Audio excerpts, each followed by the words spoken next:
of the word opportunity, I came across Longman Active Dictionary, which defines the word opportunity as a favorable moment or occasion which allows you to do something. A favorable moment or occasion which allows you to do something. Going to church every Sabbath is a favorable moment which allows you to draw near to Jesus Christ. Listening to this presentation today is a favorable moment or occasion that allows you to make good use of every opportunity that God brings to you. Our discussion will be informed by two verses, one verse from each of the two testaments. The first verse that we are going to read comes from the book of Ecclesiastes, chapter 9, and reading verse 10. The New King James Version says, "Whatever your hand finds to do, do it with all your might, for there is no work or device or knowledge or wisdom in the grave where you are going." Whatever your hand finds to do it with all your might. Why? Because in the grave where you are going, there is no device, there is no knowledge, and there is no wisdom. The second verse comes from Ephesians chapter 5 and reading verse 16. I like the way it is rendered in the Good News translation, and I read, "Make good use of every opportunity you have, because these are evil days." Make good use of every opportunity you have, because these are evil days. As stewards of God, we should always bear in mind the following things about opportunities. Number one, God gives opportunities to everyone. God gives opportunities to everyone. There's no one who comes into this world without being afforded opportunities. There is no one who comes into this world to whom God does not afford opportunities. If you think that you don't remember God giving you any opportunity, please listen to this one. That being alive on its own is an opportunity. Being alive on its own is an opportunity. Because you and me are alive, we can decide to give our lives to Jesus Christ. Because we are alive, we can plan our future.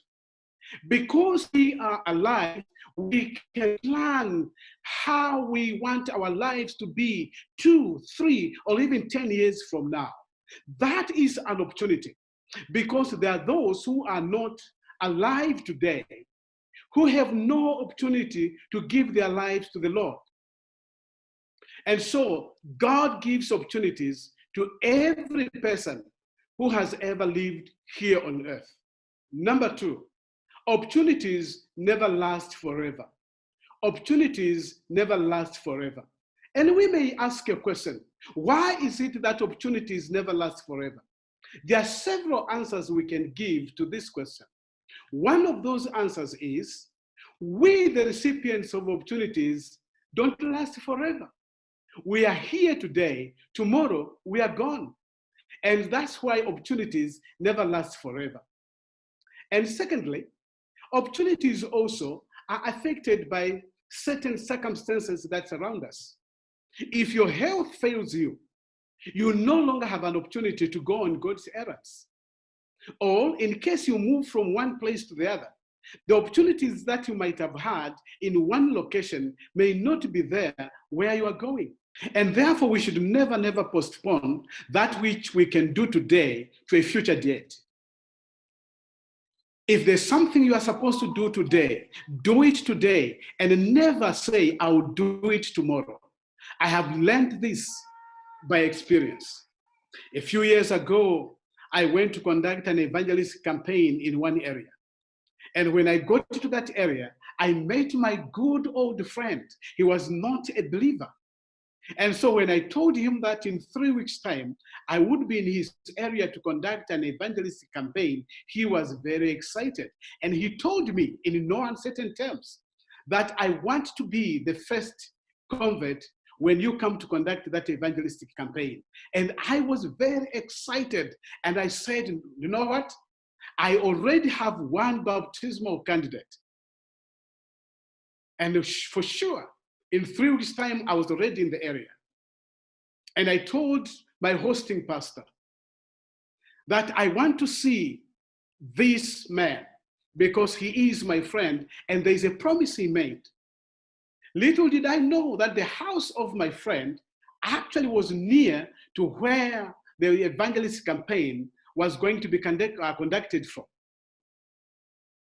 And so when we reached the campaign site, the hosting pastor told me and reminded me that, remember, you said that one of the candidates for baptism you had is your friend.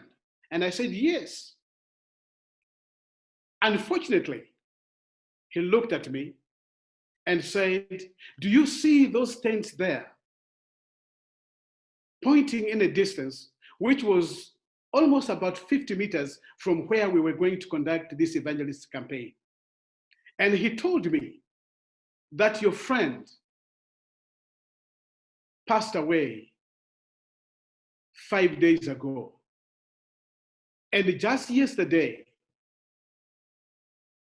they took the funeral to his village, some 300 kilometers away from where he lived. I was late. I thought my good friend was going to be baptized in 3 weeks' time. But no, that was never to be. I have learned, therefore, by experience, never to postpone that which I am supposed to do today, because tomorrow I may never have that same opportunity. Number 3, opportunities lost may never present themselves again. Opportunities lost may never present themselves again. As mentioned earlier, that opportunities never last forever. Once we lose those opportunities, we may never see them come our way again. It's therefore important to remember that opportunities we have today to evangelize may not be there tomorrow. People we can reach with the message of salvation today may be unreachable tomorrow. Hearts which are receptive today to the message that we present may be hardened tomorrow. Therefore, my dear brothers and sisters, all of us should make good use of every opportunity we have, because the opportunity we have today may not be there tomorrow. The people we have around us today may never be there tomorrow. The people who are receptive to our message today, tomorrow will not be that receptive. They might be even hostile to the message that they are receptive to today. And therefore, let's make good use of every opportunity that we have. Number 4, each one will give an account for wasted opportunities. Each one of us will give an account for wasted opportunities. Servant of the Lord, Ellen White, writing in Testimonies for the Church, Volume 4, page 453, she says, and I quote, "The record of wasted moments and opportunities must be met when judgment shall sit." Let me read that statement one more time. The record of wasted moments and unimproved opportunities must be met when judgment shall sit. My dear brother and sister, it's only you who knows the opportunities God brought your way. And God will hold you and me accountable for failing to improve the opportunities that He gave us. When God gives you and me an opportunity, He gives us those opportunities so that we improve them, so that we can witness for Him to somebody out there who may not know Him, to somebody out there who might have not surrendered their lives to Him. And so if we fail to utilize these opportunities, God will hold us accountable. Number 5, that we need to know about opportunities is that those who do not utilize their opportunities will have the Holy Spirit removed from them. Those who don't utilize their opportunities will have the Holy Spirit removed from them. What a sobering thought. Ellen White again writes, and this time from the book Selected Messages, Book 3, page 154, and I quote, "I believe with all my heart that the Spirit of God is being withdrawn from the world, and those who have had great light and opportunities and have not improved them will be the first to be left." My dear brothers and sisters, imagine the opportunity that God has given to us as a church. As a church and other people, we know what others do not know. We have what others do not have. You can even ask a question that who have a decent understanding and interpretation of prophecy better than the Seventh-day Adventist Church? Who understands and teaches the pre-Advent message and of judgment better than the Seventh-day Adventists? All these, my dear brothers and sisters, are opportunities God has given to us as a people. These are opportunities that God has given to us as a church that we should use to witness to others. If we do not make good use of these opportunities, God will have no choice but withdraw the Holy Spirit from us. God will remove the Holy Spirit from us as individuals and maybe as a church for failing to produce fruits commensurate with the truth that He has given to us, commensurate with the opportunities God has given to us. For this reason, my dear brother and sister, I appeal to you to make good use of every opportunity we have. We need to be faithful stewards of opportunities God has given to us. With this in mind, I want you and I to consider some of the opportunities God has given to us. Some of the opportunities God has given to us are the positions that we hold in society, the positions that we have at our places of work. Seventh-day Adventist leaders should show by example that when they are given to lead, they lead as no one else can. We should show by example that one can lead and yet be corrupt-free. In a world ridden with corruption, my dear brothers and sisters, we should lead by example and be beacons of light that when we know God and we put Him first, we can lead in such a way that even when auditors come to audit our work and our books, we will be declared clean. Because being in leadership is an opportunity God has given us to show that we can lead with a difference. Graft should never pop its nose in a place where an Adventist is. And so being a leader in whatever capacity is an opportunity to make a difference in society. Another opportunity that we have and which should be managed very well is employment. Remember, my dear brother, dear sister, that there are people somewhere else, there are people in your community with better qualifications, but who are unemployed. So for you to be employed in a world with high unemployment, that is an opportunity God has given to you. And one who values employment very much and as an opportunity to show that they appreciate it will never use the hours they should devote to their place of work to do other things.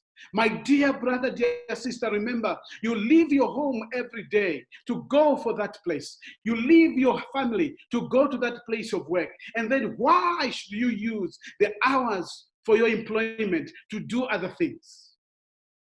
When we do that, we are not good stewards of the employment God has given to us. It's not only employment that we are to manage. We are to manage also the businesses God has given us. Remember, right now, somebody's business is not running because we are under lockdown. But there could be some of us listening to this message today. Your business is up and running even when there is a lockdown. Is that not an opportunity, therefore, my dear brother, dear sister, to return the favor to God who gave you that opportunity by returning a faithful tithe? Having a business that is running at such a time like this one is an opportunity to show the world, to show God that you can be faithful to Him, that you remember Him by returning tithe and offerings. Being in employment, that though there is a lockdown, there are still some of us who receive a salary. Remember your Creator, therefore, who gave you that employment. And how do you do that? One way, apart from helping your neighbors, is to remember God through tithe and offerings. We should never forget, my dear brothers, that we are not the first people to live here on earth. We can learn from the mistakes of people who lived before us. The opportunities that we have today may not be the opportunities of another generation. We have our own peculiar and unique opportunities, which we should make good use. We should not fall and follow the footsteps of the Israelites. There is the statement I read from the pen of inspiration, coming from the book Testimonies for the Church, Volume 5, page 72. Ellen White wrote, and I quote, "The great sin of the Jews was that of neglecting and rejecting present opportunities." I'll repeat the quote. The great sin of the Jews was that of neglecting and rejecting present opportunities. They had an opportunity to recognize that in the person of Jesus, there was the long-awaited Messiah. They had an opportunity to tell the whole world that we have in our midst the Messiah, the Bible, and the prophets spoke about. But they never did that. Instead, they rejected him and crucified him on the cross. On that cross, far away, on the hill of Calvary, they hanged the Messiah who came to deliver them. They neglected and rejected their present opportunities. Today, my dear brother and sister, are we going to be like the Jews who neglected and rejected their present opportunities? Are we not going to seize the opportunities God has given to us of witnessing to him at such a time like this one? My brothers and sisters, remember the situation we are in today. We never imagined that there was going to be a time when our churches will be locked, not because it is a Sunday, when our churches would be locked, not because it's a Monday, when our churches would be locked, not because it's the Friday, when our churches would be locked, not because it is any other day, but they would be locked even on Sabbath because of the coronavirus, COVID-19. We never knew such a thing was going to be. Therefore, my dear brothers and sisters, when God will lift up this scourge, this pestilence of COVID-19, I urge you to witness as never before. When God will have taken away COVID-19, my dear brother and sister, wherever you will find yourself, witness to the Lord. Never neglect and reject the present opportunities, because if we do so, we will be following in the footsteps of the Jews.